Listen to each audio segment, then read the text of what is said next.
Donc je m'appelle Nicolas Le Saint et je suis œnologue et ingénieur agronome en poste au Château Reignac depuis 5 années maintenant. Ma volonté et celle de M. Vatelot a toujours été de gérer au maximum l'impact environnemental qu'on peut avoir sur la propriété. Donc c'est pour ça qu'on a mis en place tout un réseau de retraitement des différents déchets qu'on peut avoir sur la propriété et en particulier la mise en place d'une station de traitement des déchets vinicoles par bambou rémédiation qui est un système imaginé et validé par la société Phytorem. Pour nous, le verre, c'est un matériau noble.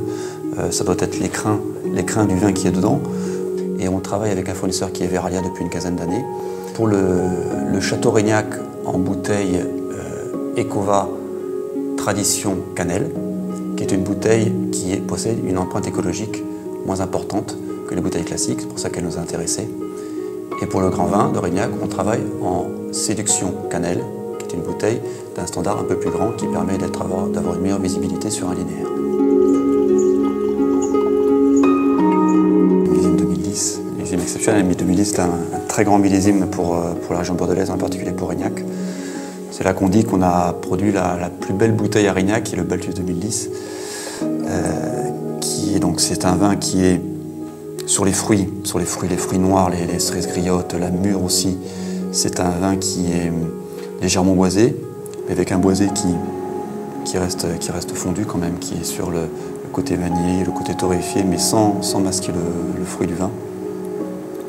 Et si on le goûte, après, c'est un vin qui garde, c'est un petit peu la marque de Reignac d'ailleurs, qui sait garder beaucoup de fraîcheur. Et cette fraîcheur-là, qui est la marque des grands vins pour la garde, savoir garder la fraîcheur pour conserver le fruit et pouvoir vieillir lentement mais sûrement.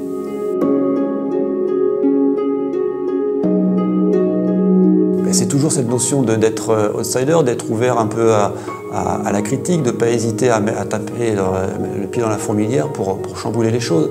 C'est avoir un ton original, c'est pour ça entre autres qu'on a ouvert aussi un blog qui parle de notre quotidien, de nos galères, de nos tripes, de ce qu'on peut mettre dans le vin, de ce qui fait qu'on est passionné et qui fait qu'un millésime va être réussi ou pas.